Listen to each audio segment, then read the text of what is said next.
besar kasih-Nya, besar kasih Allah pada kita. Mari Yesus katakan, ku takkan lupa kasih-Nya.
Dia penuhkan,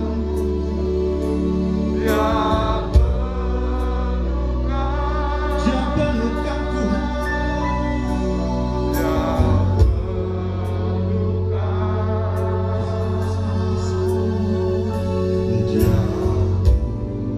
puaskan hasrat besar kasih-Nya. Besar kasih Allah pada, besar kasih-Nya Tuhan Yesus kepada kita. Besar kasih Allah pada kita. Segala masuk katakan besar kasih-Mu Tuhan. Besar kasih kita. Mari nikmati kebaikan-Nya, mari nikmati kebaikan-Nya, mari nikmati anugerah-Nya, mari nikmati kebaikan-Nya, mari nikmati anugerah-Nya. Ini waktu yang terbaik untuk bersyukur, ini waktu yang terbaik untuk meninggikan Dia, Raja di atas segala raja. Engkau ajaib Tuhan, Engkau dahsyat Yesus, yang tiada yang seperti-Mu. Haleluya, haleluya,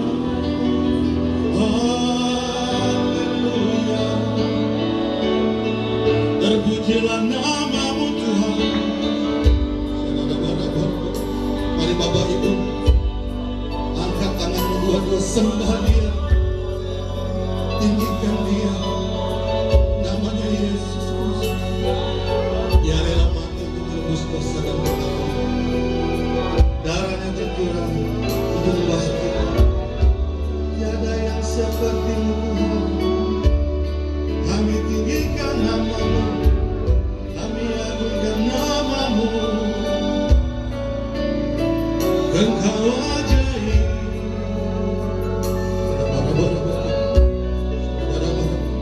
Sembah Dia, agungkan namanya yang ajaib. Tiada yang seperti-Mu, tiada yang seperti-Mu, tiada yang seperti-Mu.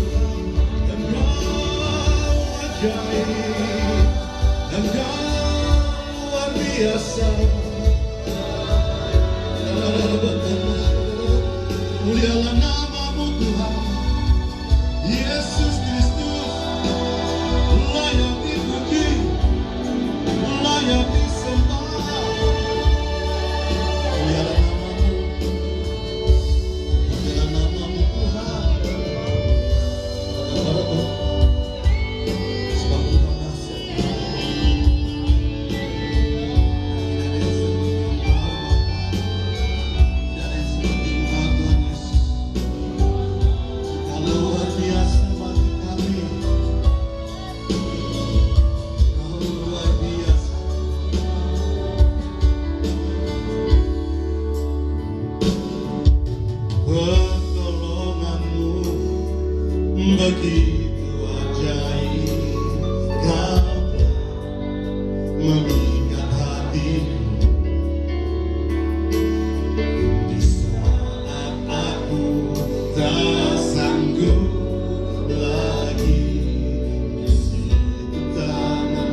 Ibadah kami ini dari permulaan pertengahan sampai paginya nanti kami habiskan di dalam nama Tuhan kami Yesus Kristus.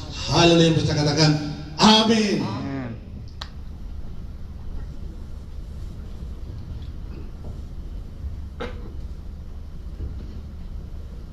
Bapak Ibu kasih Tuhan, mari kita mengucapkan pengakuan iman GBI. Aku percaya pada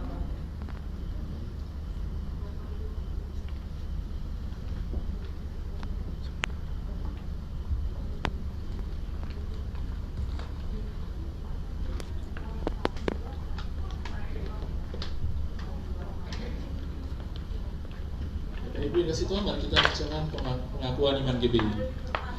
Aku percaya bahwa Alkitab adalah firman Allah, Allah yang Esa itu Tritunggal adanya. Yesus yang mati, bangkit, naik ke surga adalah juru selamat mengantara kita dan Raja segala raja. Manusia berdosa harus bertobat dan beriman agar diampuni, dibenarkan dan dilahirbarukan, lalu dibaptis secara selam dan hidup suci. Bahasa roh adalah tanda awal baptisan Roh Kudus. Gereja melakukan perjamuan kudus dan meyakini kesembuhan ilahi. Tuhan Yesus akan datang kembali, ada kebangkitan tubuh, kerajaan 1000 tahun, hukuman kekal dan hidup kekal. Amin.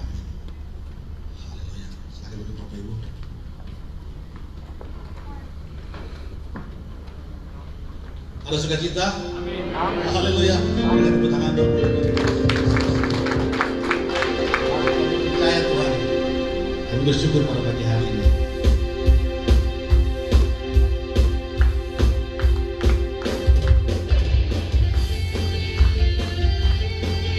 Haleluya. Kau ajaib Tuhan. Boleh saya tutup Bapak berdiri lagi sekali lagi. Haleluya. Tuhanlah kekuatan dan makhlukku, dia gunung batu dan keselamatanku. Hanya padamu hatiku percaya. Kau menara dan kota perlindungan. Ku masih selalu bersyukur sebab cintamu padaku takkan pernah berubah.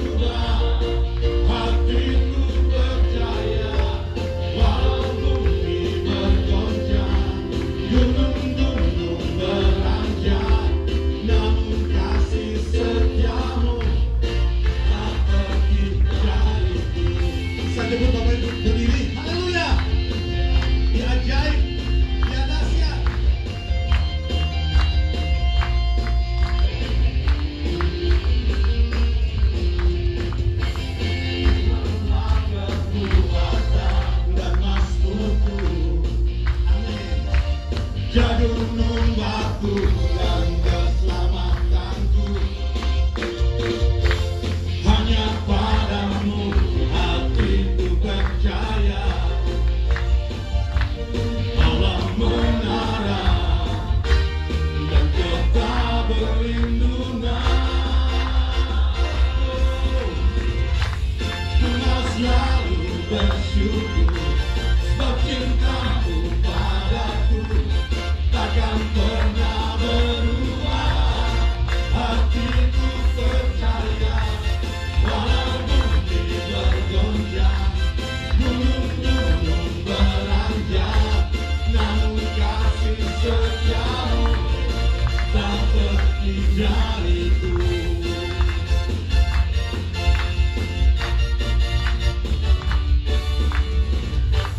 Ku mau selalu bersyukur, sebab cintamu padaku takkan pernah berubah. Hatiku percaya, walau bumi bergoncang, gunung-gunung beranjak, namun kasih setiamu tak pergi dariku. Ku mau selalu bersyukur, sebab cintamu padaku takkan pernah berubah. Hatiku percaya, walau bumi bergoncang, gunung-gunung beranjak, namun kasih setiamu tak pergi. Kasih setiamu Tuhan, kasih setiamu tak pergi dariku. Kasih setiamu tak pergi dariku. Kau dahsyat Tuhan Yesus, sebab tidak ada yang sama seperti Engkau. Katakan kita terbang, bukan terbang tinggi di awan, bersamamu dalam kemuliaan. Sebab firman-Mu teguh menopang, bukan aman di dalam-Mu Tuhan. Bukan terbang tinggi di awan, bersama-Mu dalam kemuliaan. Sebab firman-Mu teguh menopang, bukan aman di dalam-Mu Tuhan.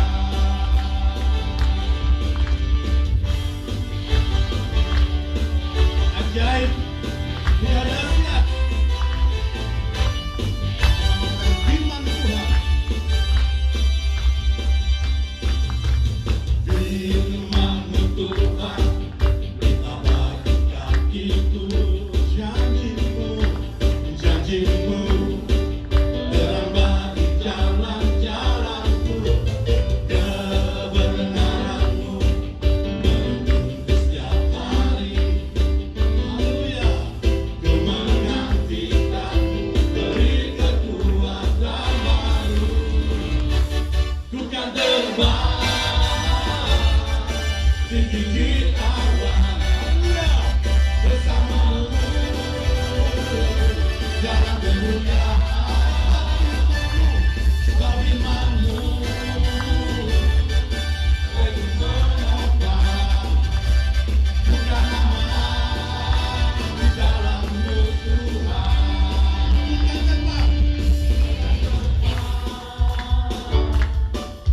Bukan terbang, oh dahsyat Tuhan Yesus.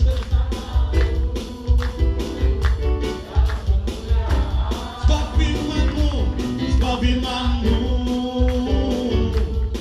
teguh menopang, bukan aman di dalam, bukan aman Tuhan, bukan aman di dalam-Mu, bukan aman, bukan aman di dalam-Mu, bukan aman Tuhan, bukan aman di dalam-Mu Tuhan.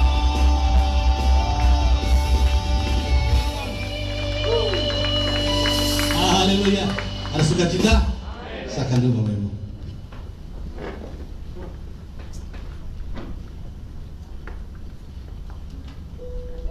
Kita akan menikmati firman firman yang ajaib pada pagi hari ini. Mari Bapak Ibu, siapkan hati dan pikiran kita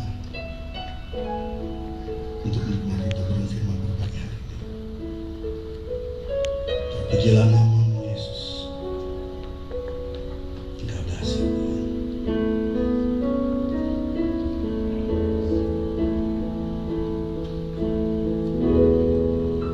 Holy Spirit, rain down.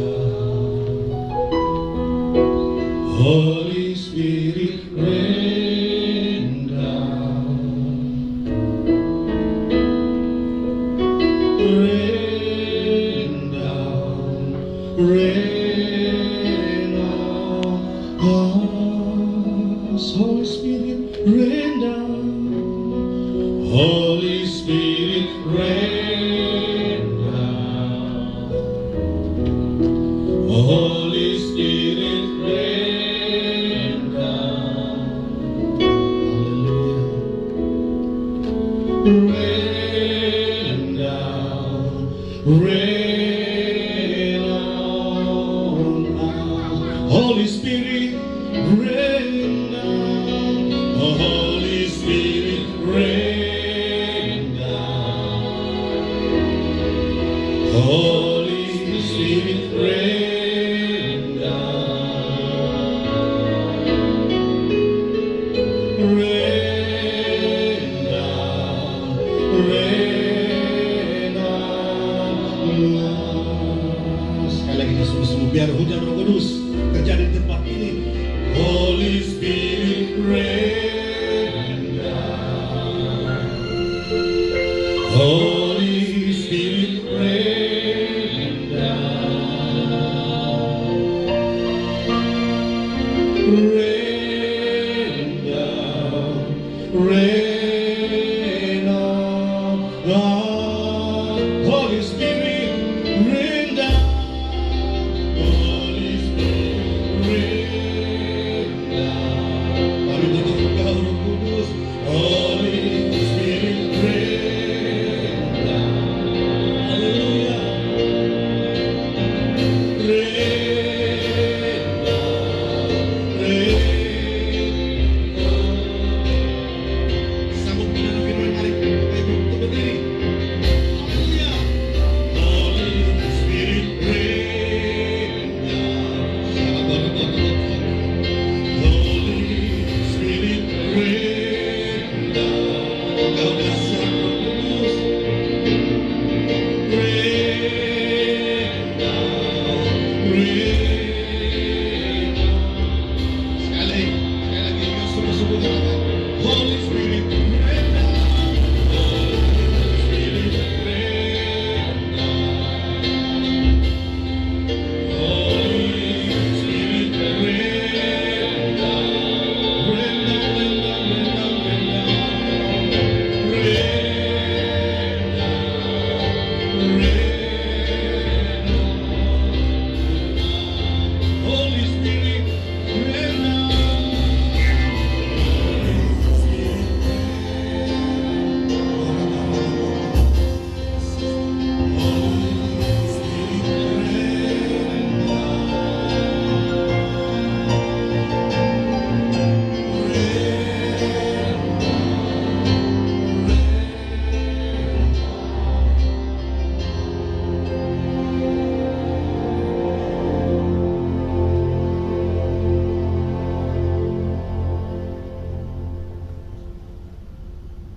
Kita berdoa, Bapak Ibu Saudara sekalian.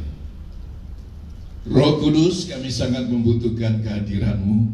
Biar Engkau tercurah di tempat ini bagaikan hujan, melawat dan menjamah setiap pribadi, mengubahkan dan melembutkan setiap hati. Sehingga melalui kuasa firman-Mu yang dikerjakan oleh Roh Kudus, hidup kami semua diubahkan. Kami semakin hari semakin didewasakan secara rohani. Semuanya bukan karena kekuatan gagah kami, semuanya karena anugerah-Mu, semuanya karena kasih-Mu. Sebab itu mari Roh Kudus, biar melalui urapan-Mu di pagi hari ini kami bisa mendapatkan kekuatan untuk berdiri di dalam terang kebenaran firman-Mu, supaya hidup kami semakin hari semakin mempermuliakan. Urapi baik hamba-Mu yang berbicara, juga semua jemaat-Mu yang hadir. Urapi yang sama, sehingga berkat yang sama kami terima daripada demi Kristus Yesus Tuhan kami berdoa bersyukur. Haleluya. Jemaat Tuhan sama-sama berkata amin. Sebelum dulu tepuk tangan bagi Tuhan dulu. Ya, silakan dulu. Tuhan memberkati. Selamat pagi Bapak Ibu Saudara sekalian. Sangat senang di pagi hari ini kembali kita bisa beribadah, sekalipun dalam protokol kesehatan, ya. Duduk agak jarak, pakai masker dan cuci tangan. Tuhan memberkati. Kita akan merenungkan firman Tuhan yang saya sudah persiapkan. Saya akan berkhotbah dengan judul Ciptaan Baru di dalam Kristus. Mari kita katakan bersama-sama, 2, 3.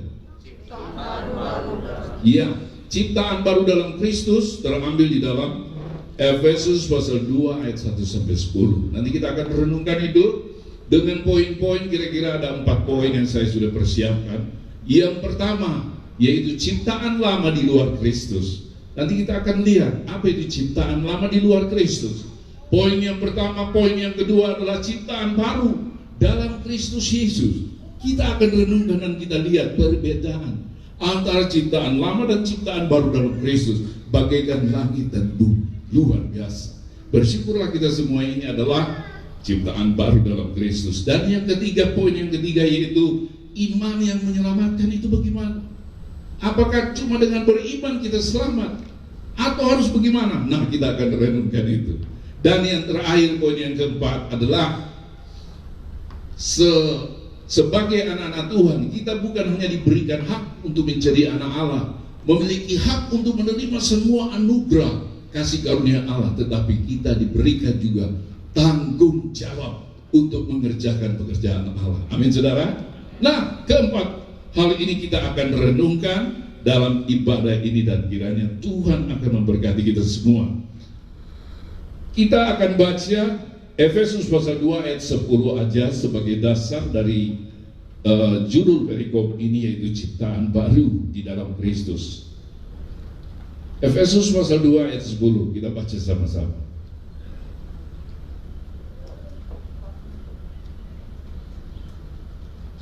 Ya, saya baca aja. Karena kita ini buatan Allah, diciptakan dalam Kristus Yesus untuk melakukan pekerjaan yang baik yang dipersiapkan Allah sebelumnya. Ia mau supaya kita hidup di dalamnya. Nah, sama-sama lagi kita baca 2, 3. Karena kita ini buatan Allah, diciptakan dalam Kristus Yesus untuk melakukan pekerjaan baik yang dipersiapkan Allah sebelumnya. Ia mau supaya kita hidup di dalamnya. Nah, di situ ada kata diciptakan dalam Kristus. Allah menciptakan kita di dalam Kristus Yesus menjadi manusia baru. Sebab itu judul khotbah ini ciptaan baru dalam Kristus Yesus. Surat Efesus ini Bapak Ibu Saudara sekalian ditulis oleh Rasul Paulus kepada jemaat di Efesus, yaitu orang-orang yang percaya di dalam Yesus Kristus. Itu tertulis dalam Efesus 1 ayat 1. Kepada jemaat yang orang-orang kudus di Efesus, yaitu jemaat orang-orang di dalam Yesus Kristus. Nah, di dalam Yesus Kristus, saya akan menjelaskan tentang ciptaan baru di dalam Yesus Kristus dulu. Di dalam Yesus Kristus, sebuah istilah dipakai oleh Rasul Paulus yang sangat berbobot. Ada 160 kali dikatakan di dalam Kristus Yesus, di dalam surat-surat Efesus. Di dalam surat-surat Paulus. Paulus menulis 14 surat di Perjanjian Baru. Dari 27 surat di Perjanjian Baru, 14 surat itu ditulis oleh Paulus. Luar biasa orang, luar biasa. Dan 36 kali di dalam Yesus Kristus itu ditulis di kitab Efesus ini. Jadi sungguh luar biasa. Mengapa harus di dalam Kristus Yesus, Bapak Ibu? Manusia itu harus tinggal di dalam Yesus Kristus. Sebab di luar Yesus Kristus, di sana ada simbolis, di sana ada iblis. Yang 1 Petrus 5 ayat 8 berkata bahwa iblis itu berkeliling-keliling, berjalan keliling cari orang yang dapat ditelan. Nah, kalau kita di luar Kristus, ya siap-siap kita ditelan oleh Kristus. oleh iblis, sama seperti Hawa dan Adam akhirnya kena tipu dan hidup dalam dosa, menjadi hamba dosa. Sebab itu kita harus tinggal di dalam Kristus. Haleluya. Karena apa juga kita harus dalam Kristus? Karena di dalam Kristus, Kristus telah mengalahkan iblis. Kejadian 3 ayat 15 berkata, nanti akan datang juru selamat, Mesias. Mesias itu akan dihancurkan kakinya oleh iblis, tapi Mesias akan menghancurkan kepala iblis. Dan melalui kematian kebangkitan Kristus, oleh darah Kristus, iblis sudah dikalahkan. Dia takut dan takut gentar kepada Kristus. Sebab itu kita harus tinggal di dalam Kristus Yesus. Haleluya. Dan menjadi ciptaan baru. Menjadi ciptaan baru. Kenapa kita menjadi ciptaan baru dalam Kristus? Karena di dalam Korintus 2 Korintus ayat 5, 2 Korintus 5 ayat 17 berkata, jadi siapa yang berada di dalam Kristus, ia adalah ciptaan baru. Lalu sesungguhnya yang baru sudah datang. Nah, semua yang di dalam Kristus itu adalah ciptaan baru. Luar biasa. Hidup yang lama, hidup yang berdosa, hidup yang penuh kutuk, hidup di bawah kekuasaan iblis sudah berlalu. Sekarang kita menjadi ciptaan baru. Luar biasa. Sebab itu melalui renungan ini Bapak Ibu Saudara sekalian, saya sudah menyediakan PowerPoint, tetapi maaf, tidak bisa. Karena mungkin ahlinya nggak datang hari ini. Ya, jadi saya secara begini aja manual ya. Kita melalui renungan ini kita dapat melihat perbedaan antara betapa dahsyatnya murka Allah atas ciptaan lama di luar Kristus. Orang-orang di luar Kristus dahsyatnya murka Allah. Tetapi orang-orang di dalam Kristus Yesus betapa dahsyatnya anugerah Allah. Saya tadi menyanyi di situ. Dan lagu pertama, wow, padahal kita sama hambanya ini sebagai worship leader tidak ada hubungan sama sekali. Tapi kok lagunya sama? Semua karena anugerah. Anugerah Allah, karena kasih Allah kita ada sebagaimana kita ada. Kok nyambung? Nah, itu dia. Karena pekerjaan Roh Kudus rain down di tempat ini. Puji Tuhan. Haleluya. Sebab itu mari kita renungkan poin yang pertama. Ciptaan lama di luar Kristus Yesus. Kristus Yesus, di luar Kristus Yesus semua orang adalah ciptaan lama atau manusia lama, Bapak Ibu Saudara sekalian. Kalau kita berbicara tentang ciptaan lama, maka kita tidak bisa melupakan awal penciptaan, yaitu di Kejadian 1 ayat 25, ayat 26, ayat 26. Coba buka Kejadian 1 ayat 26. Kita harus melihat dulu awal manusia diciptakan. Berfirmanlah Allah,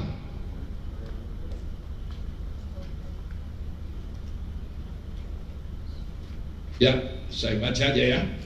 Berfirmanlah Allah, baiklah kita menjadikan manusia menurut gambar dan rupa kita, supaya mereka berkuasa atas ikan-ikan di laut dan burung-burung di udara, di atas ternak, atas seluruh bumi, dan atas segala binatang melata yang merayap di bumi. Ayat 27. Maka Allah menciptakan manusia itu menurut gambar Allah.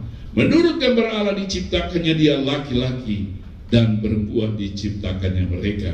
Bapak Ibu Saudara sekalian, manusia adalah mahkota dari ciptaan Allah. Lebih dari segala yang Allah ciptakan, manusia itu adalah mahkota ciptaan.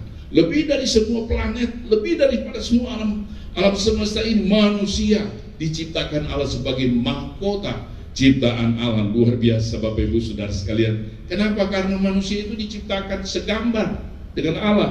Ketika manusia diciptakan segambar dengan Allah, manusia bisa bergaul dengan Allah, manusia bisa berkomunikasi dengan Allah, manusia bisa memadu kasih dengan Allah, menikmati persekutuan yang intim dengan Allah. Karena apa? Segambar. Lalu apa lagi? Manusia bisa bergaul dengan Allah. Manusia melebihi semua ciptaan. Dan yang terakhir, manusia diberikan kuasa atas seluruh bumi ini. Manusia dipercayakan Tuhan untuk berkuasa atas seluruh bumi ini. Haleluya, luar biasa itu ciptaan Allah yang namanya manusia. Tetapi sayang Bapak Ibu Saudara sekalian, karena manusia tergoda, tertipu oleh simbolis iblis. Iblis juga sebenarnya adalah ciptaan Allah di surga, Lucifer namanya. Tapi karena dia terlalu mulia, terlalu indah, terlalu agung, akhirnya dia sombong. Mau menjadi seperti Allah, buang dia ke dalam dunia ini. di dalam dunia ini pun dia menjadi merusakkan mahkota ciptaan Allah manusia, sehingga manusia pun jatuh dalam dosa, akhirnya menjadi hamba iblis. Karena sudah menjadi hamba iblis, maka manusia, gambar Allah dalam manusia pun rusak. Manusia sudah tidak bisa bergaul dengan Allah, manusia sudah takut lagi berhadapan dengan Allah. Akhirnya Allah mengusir manusia dari hadiratnya. Manusia jauh dari Tuhan, manusia sudah tidak mengenal Tuhan. Akhirnya manusia menjadi hamba dosa, menjadi hamba iblis, dan dia tidak memiliki kuasa lagi atas seluruh bumi, karena kuasa itu sudah diambil alih oleh si iblis. Iblis yang berkuasa atas seluruh tatanan sistem kehidupan di dunia ini. Haleluya, manusia adalah budaknya. Haleluya. Inilah gambar awal penciptaan manusia, Bapak Ibu Saudara sekalian. Dari mahkota ciptaan Allah menjadi hamba dosa. Inilah yang disebut dengan ciptaan lama, manusia lama di luar Kristus. Nah, kita akan melihat manusia ciptaan lama itu tertulis di dalam ayat 1, 2, dan 3. Kita baca sama-sama Efesus pasal 2 ayat 1, 2, dan 3. Efesus pasal 2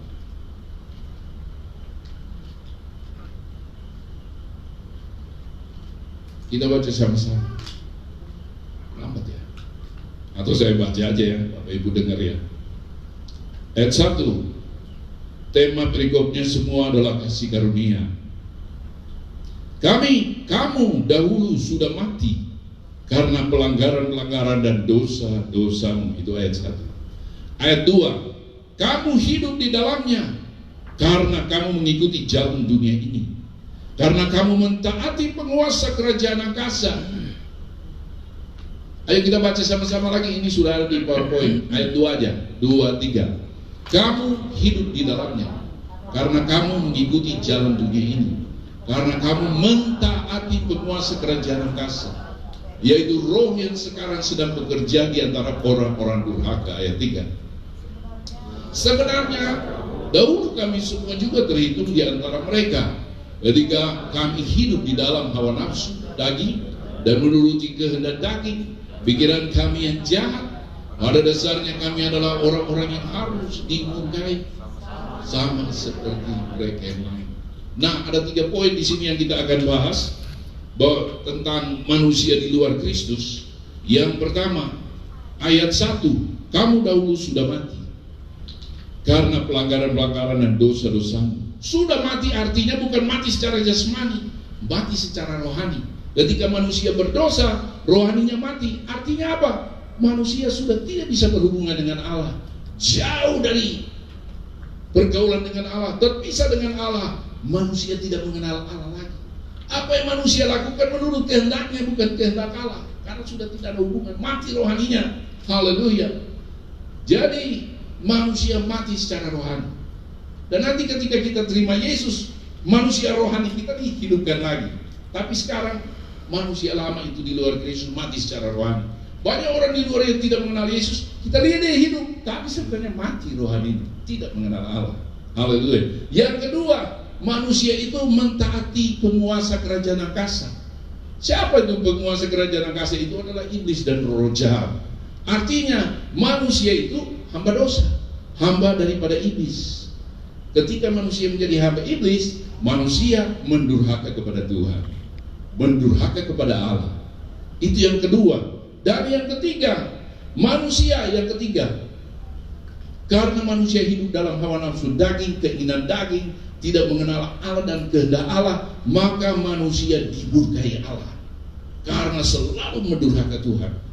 Akhirnya dimurkai Allah dan akhirnya akan mengalami kebinasaan, kematian, lautan api sampai selama-lamanya. Wow, luar biasa. Itu manusia lama, Bapak Ibu Saudara sekalian, mendurhaka terus kepada Allah, menjadi hamba dosa, hidup dalam dosa, akhirnya dimurkai Allah dan akan mati selama-lamanya, dibuang ke lautan api yang menyala-nyala. Itulah kematian yang kedua. Catatannya, manusia sudah jatuh dalam dosa, tidak sanggup menyelamatkan dirinya sendiri, sekalipun dia berbuat apa yang baik. Misalnya dia rajin berdoa. Banyak orang rajin berdoa tapi di luar Kristus. Bisakah doanya menyelamatkan dia? No. Yang kedua, Sekalipun dia rajin berpuasa, tidak bisa menyelamatkan dia. Sekalipun dia rajin bersedekah, tidak bisa menyelamatkan dia. Sekalipun dia melakukan dengan tekun seluruh syariat-syariat agama dengan sempurna. Kita tanya, kalau kau sudah melakukan itu, kau mati masuk surga? Insya Allah. Kenapa? Tidak ada kepastian. Lalu sekalipun hidupnya secara baik dan saleh, tidak sanggup untuk menyelamatkan dirinya. Ada contoh Pak Yori? Ada. Di mana? Kisah Rasul pasal 10. Seorang Kornelius. Coba kita baca. Kisah Rasul pasal 10 ayat 1. Ini orang saleh banget Bapak Ibu Saudara sekalian. Mungkin lebih saleh dari kita semua. Tetapi tidak menyelamatkan kesalehannya itu. Kisah Rasul 10 ayat 1.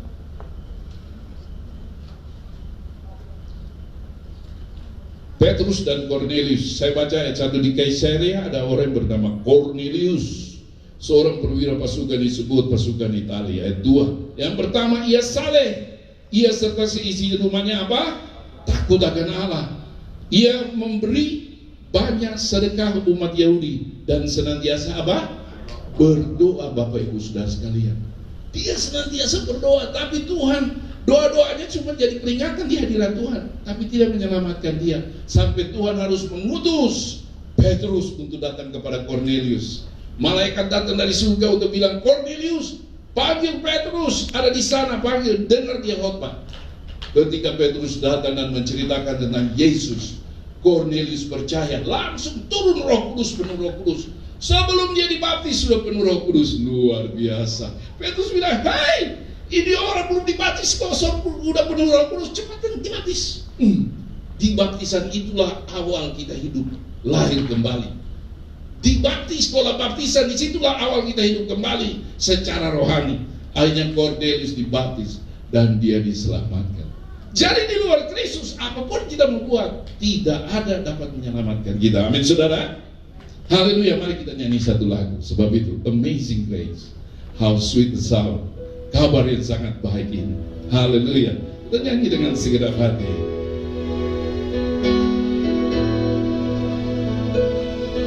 Sama-sama. Amazing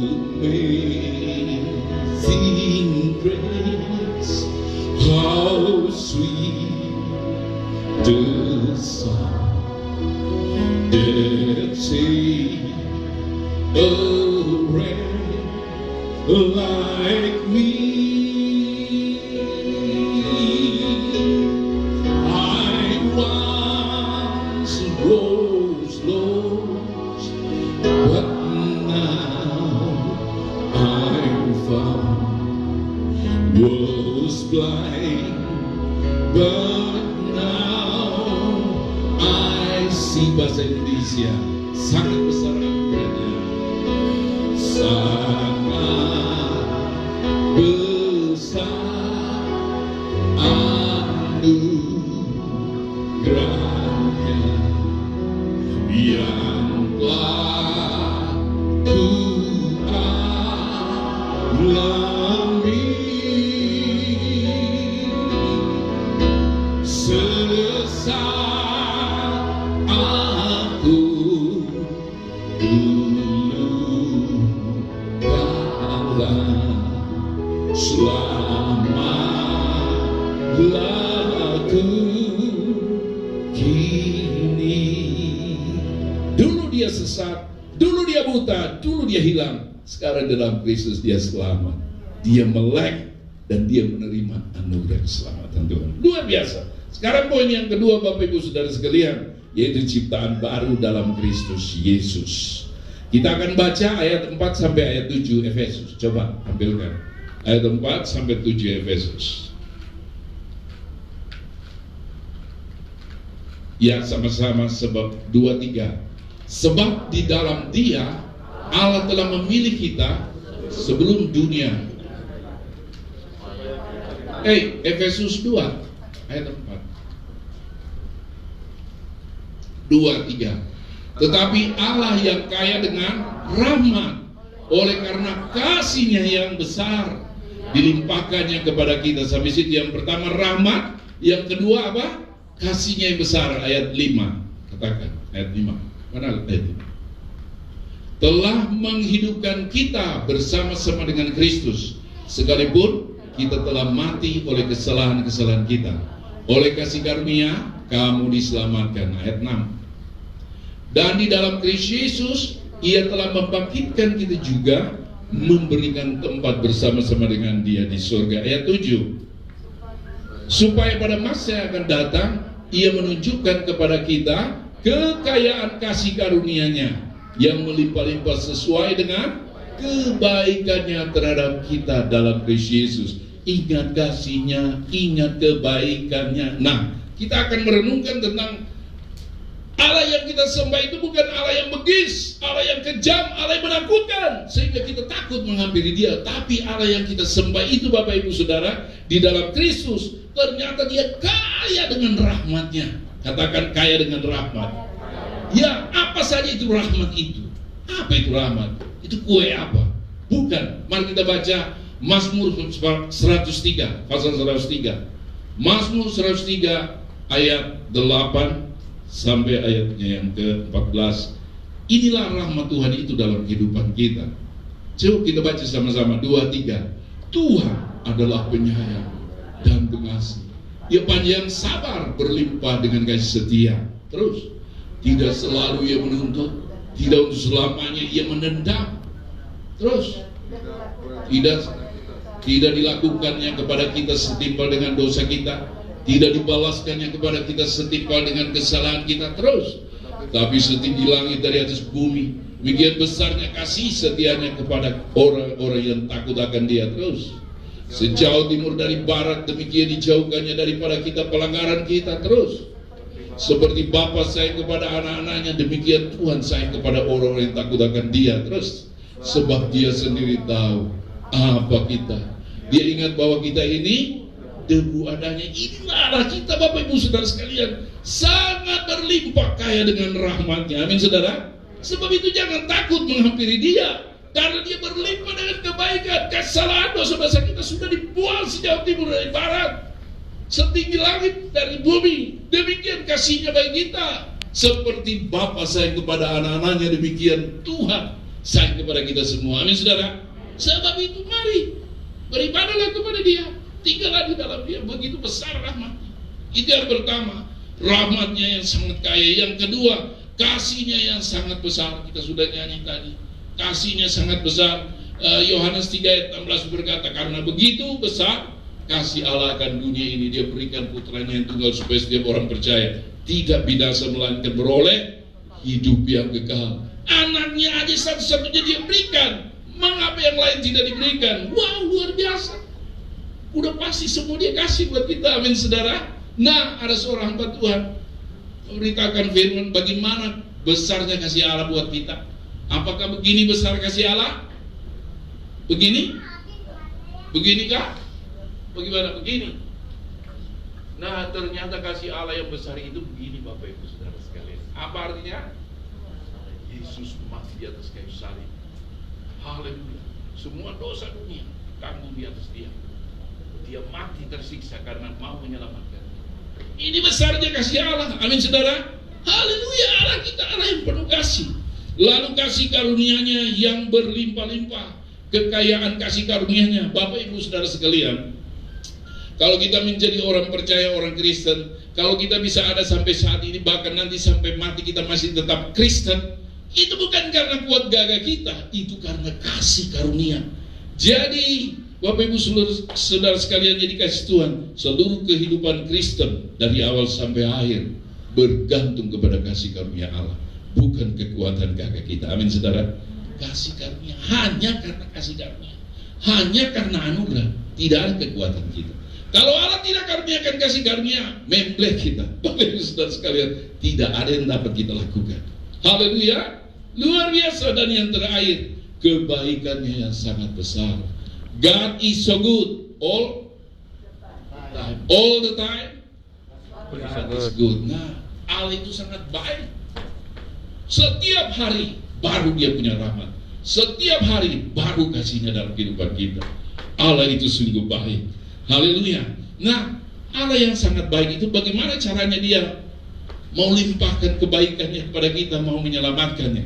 Nah, saya sudah sudah susun sesuai dengan ayat 4 sampai ayat 7 tadi, bahwa dengan kebaikan Tuhan itu Dia menyelamatkan kita. Yang pertama, Dia menghidupkan kita bersama dengan Kristus. Yang kedua, Dia membangkitkan kita di dalam Kristus Yesus. Yang ketiga, Dia memberi tempat kita di surga. Haleluya, bersama dengan Kristus. Jadi tiga ini. Yang pertama, Allah yang baik itu menghidupkan kita bersama dengan Kristus. Ketika orang menerima Yesus Kristus, dia dilahirkan kembali.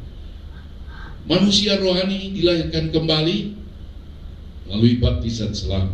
Yohanes 3 ayat 3. Yohanes pasal 3 ayat 3. Yesus berkata, coba kita baca dulu. Yohanes 3 ayat 3.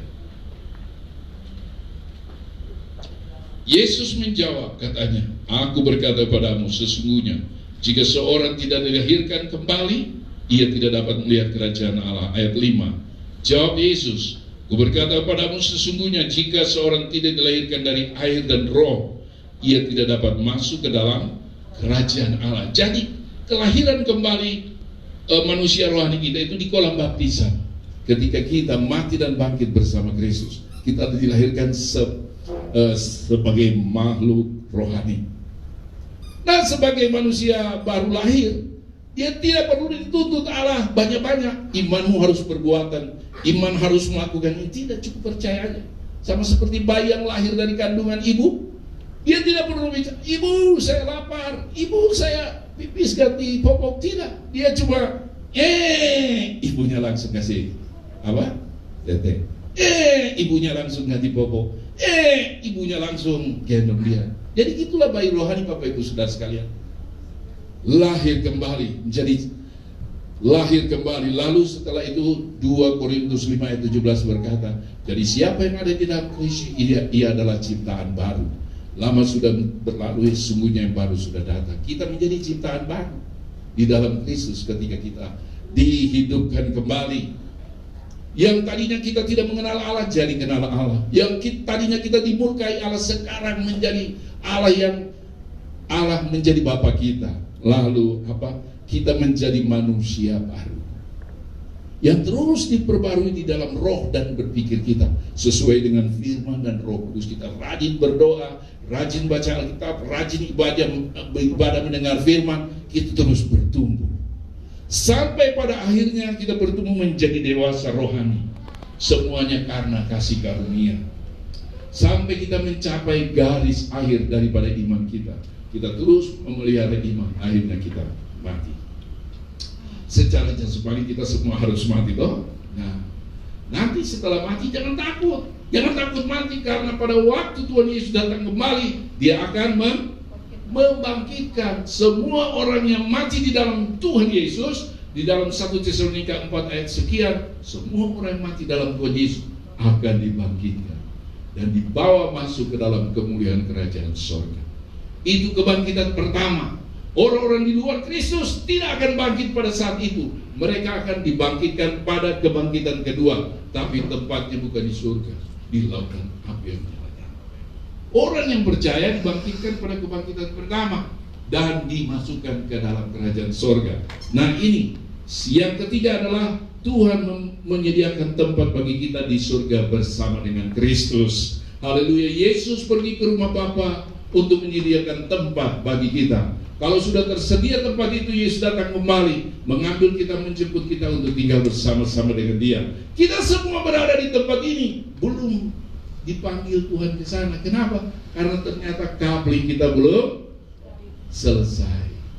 Maka kita belum dipanggil. Kalau sudah selesai, ayo Yori kembali. Ayo kita kembali. Karena tempat kita sudah selesai di sana. Haleluya. Yesus menyediakan tempat di sana. Dan kita tinggal di surga itu bukan surga yang bagaimana itu surga. Ternyata surga itu adalah langit yang baru, bumi yang baru. Tidak ada dosa, tidak ada iblis, tidak ada kejahatan. Semua di sana hanya sukacita hadirat Allah berlimpah-limpah. Itu langit yang baru, bumi yang baru. Nah, di surga kita hidup secara malaikat, seperti malaikat di sana. Kita tidak kawin dan mengawinkan, Bapak Ibu Saudara sekalian. Sama seperti banyak di sosial media kita dengar, oh enak sekali di surga. Di sana kalau kita masuk surga akan dijemput berapa? Berapa banyak?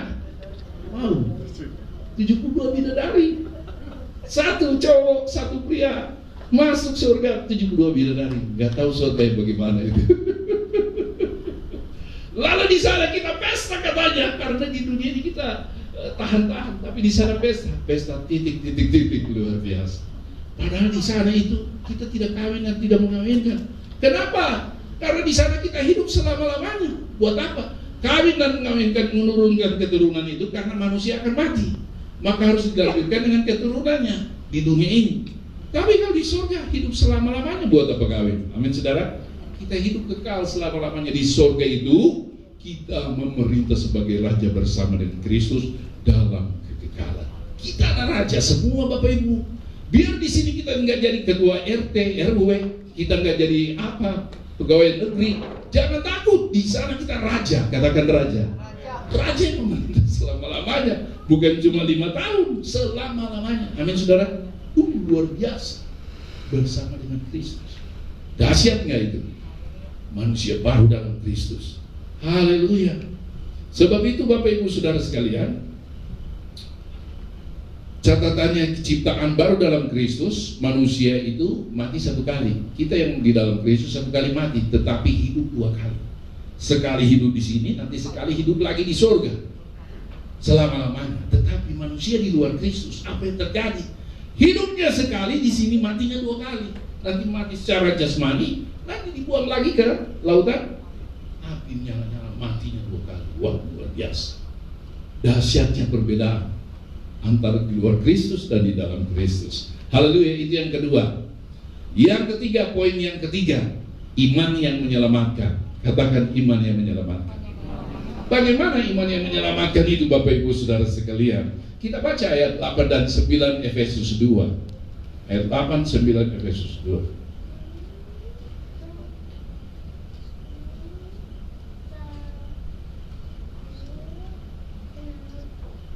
Ya, 1, 2.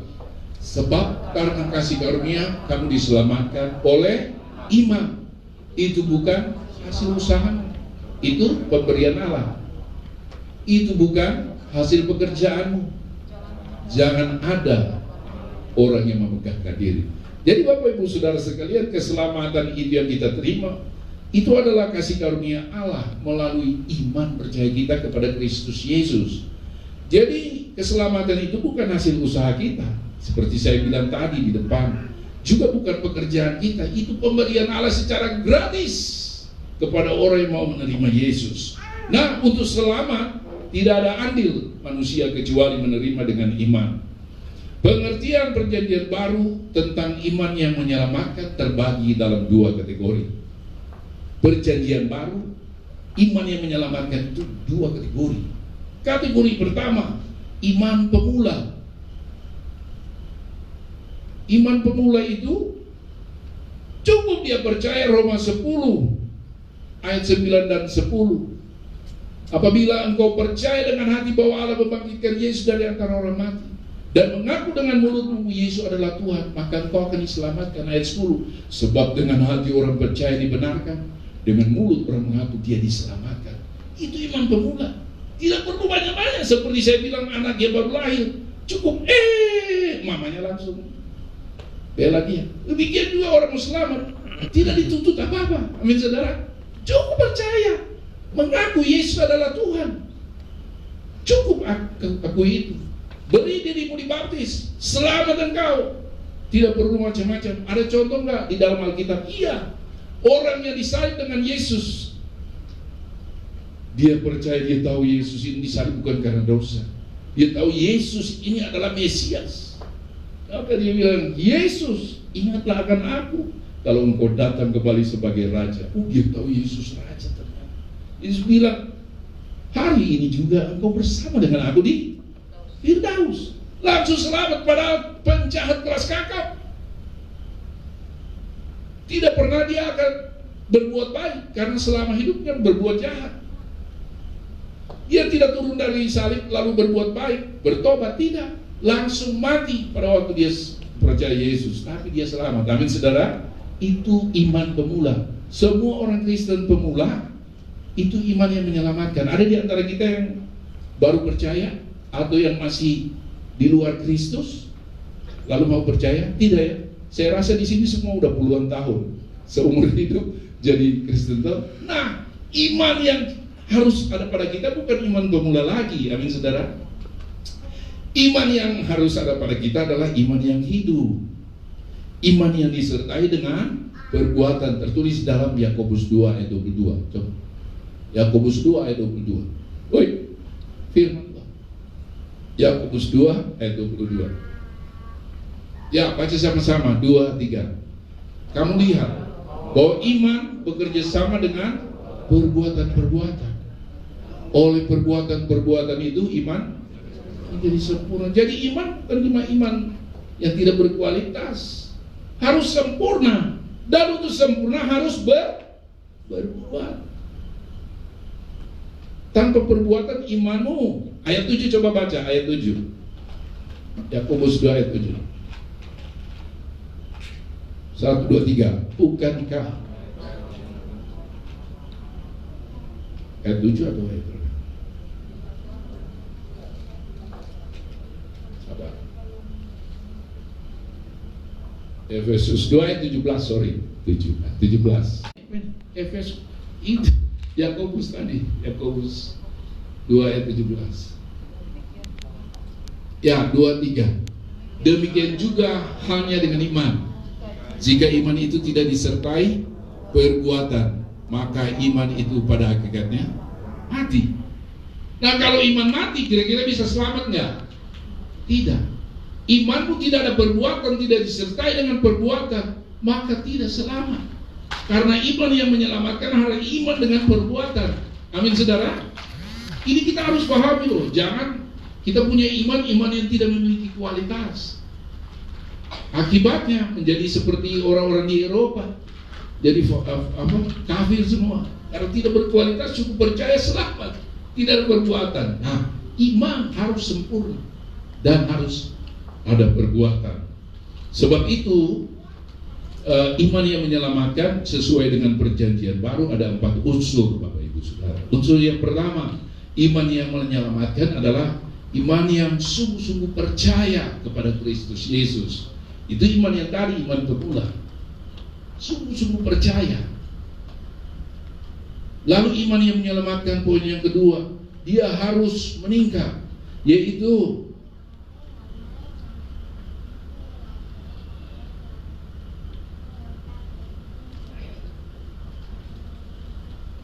iman yang meliputi pertobatan.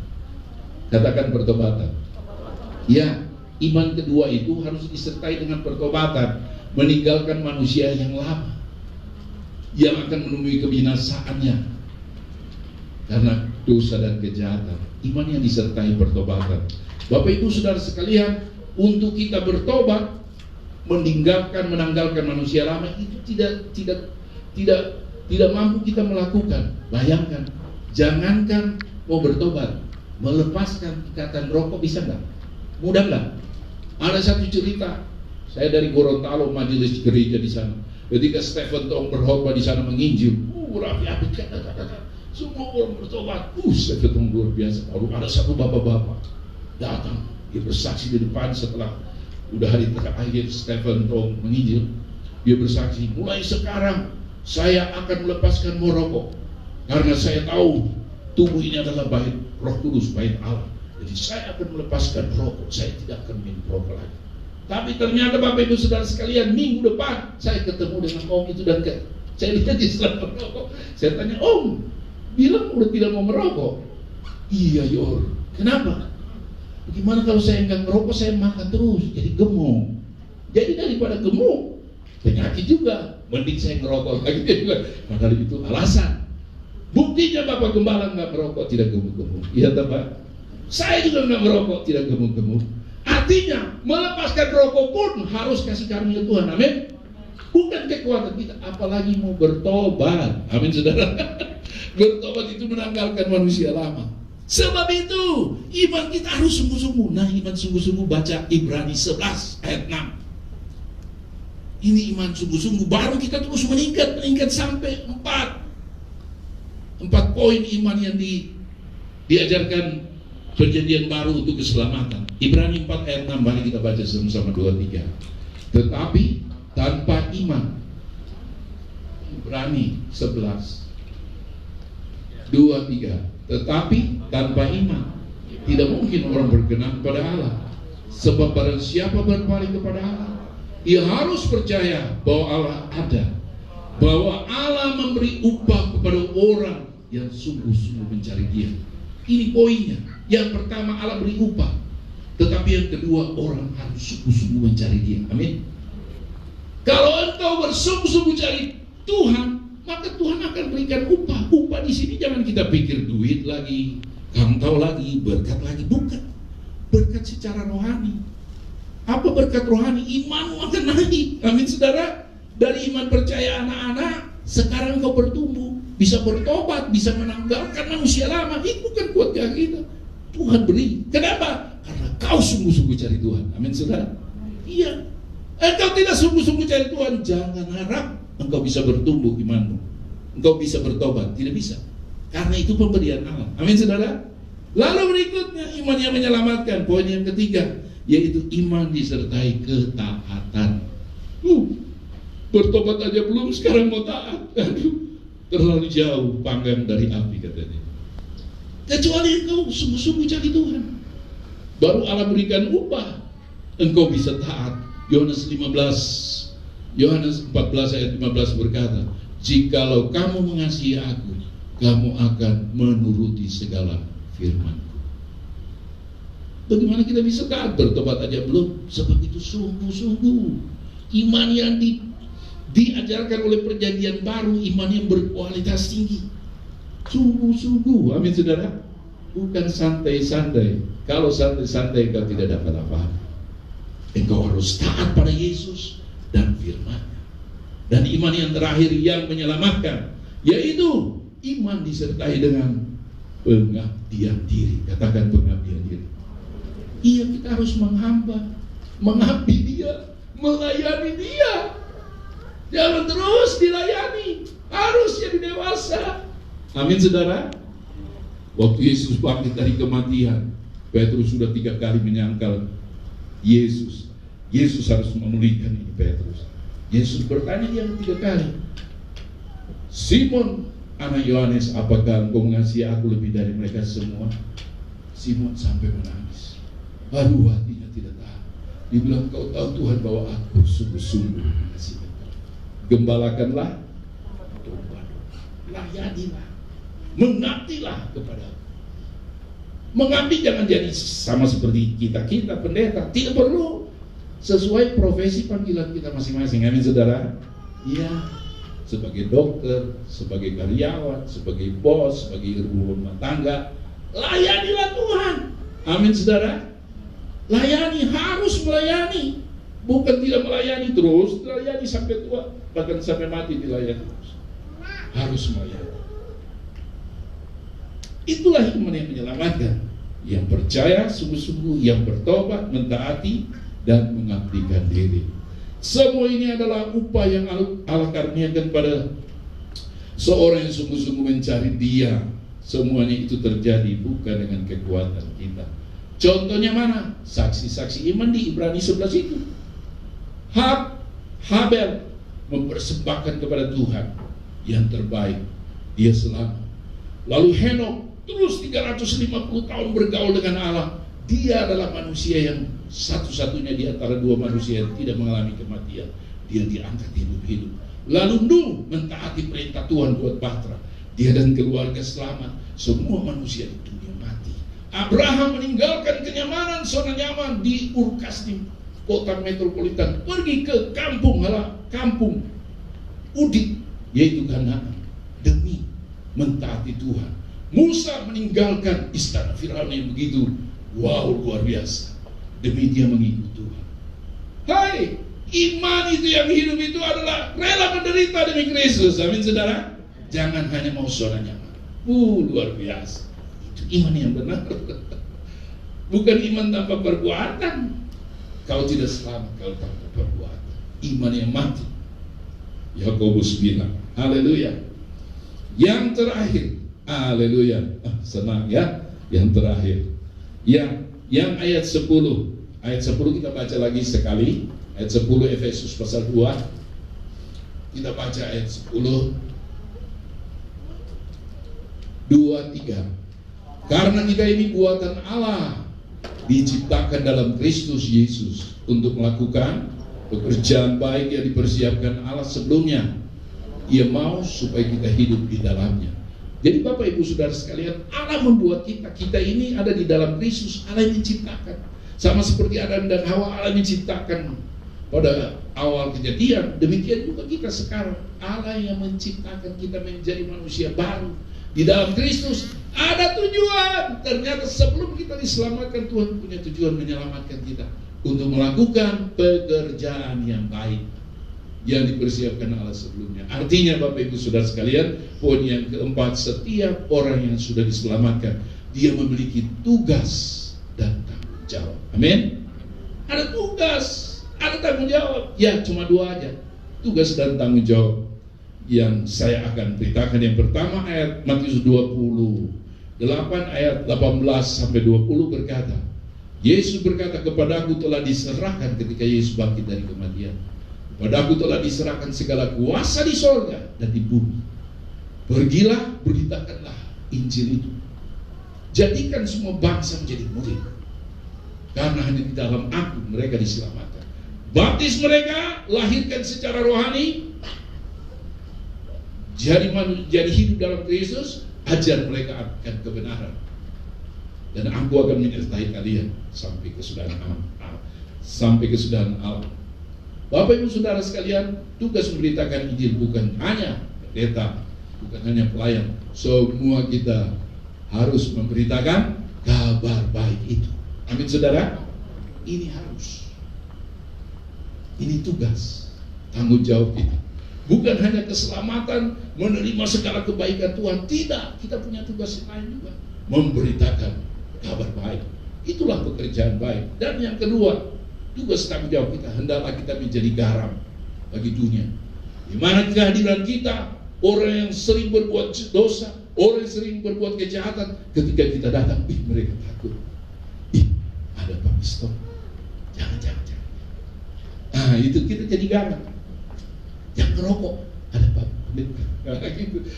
Kali kita jadi garam Bapak Ibu Saudara sekalian. Orang jadi takut berbuat dosa dengan kehadiran kita. Kita jadi garam, mereka melihat kehidupan kita. Haleluya.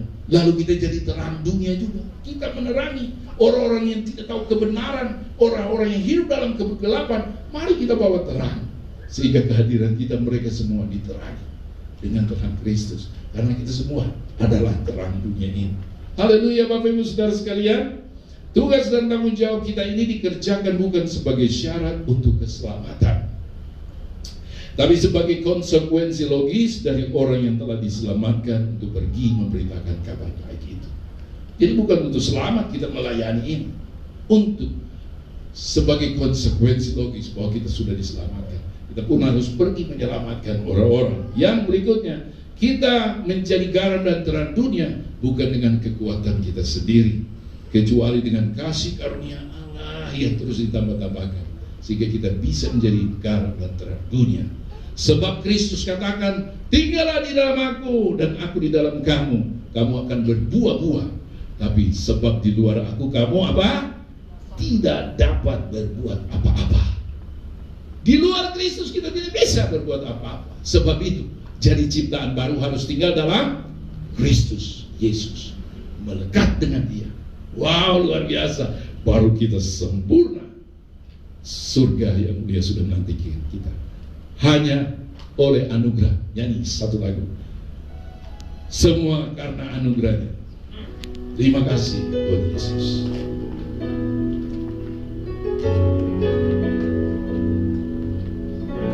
Sama-sama katakan. Bukan karena kebaikanku, bukan karena fasilitasku, bukan karena kekayaanku, ku dipilih dan karena yang berikutnya bukan karena baik rupaku, bukan karena kelebihanku, ku dipanggil, ku dipakainya. Bila aku dapat, itu karenanya. Bila aku punya semua daripadanya, semua karena anugerahnya, diberikannya pada kita.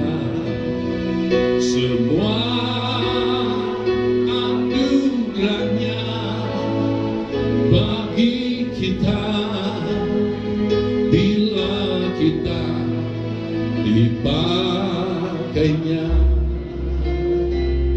Bukan karena kebaikanku, bukan karena fasilitasku, bukan karena kekayaanku, ku dipilih, ku dipanggilnya.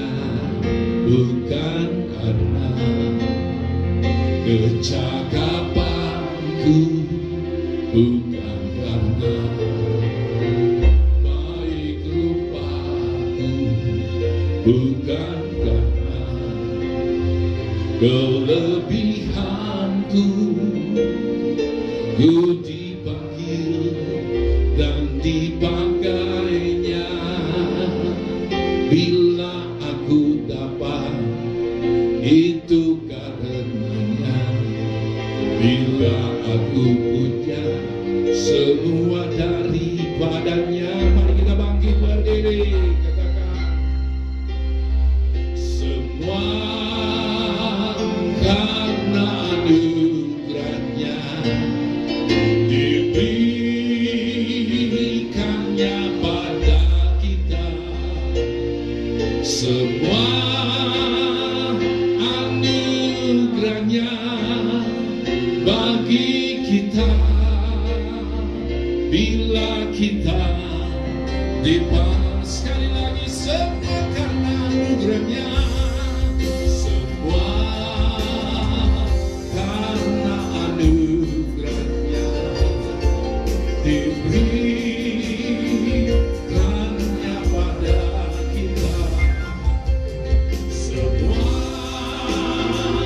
anugerahnya bagi kita, bila kita dipanggil. Sekali lagi dengan segenap hati.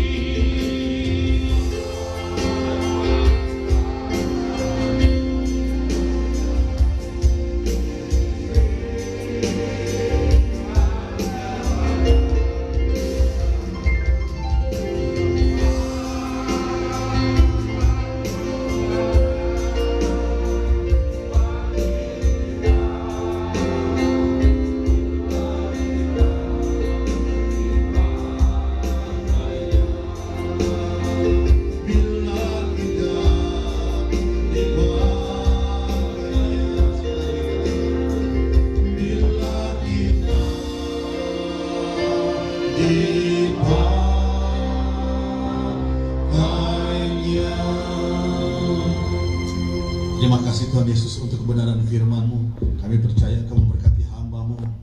Kami percaya Bapa, apa yang sudah disampaikan hamba pada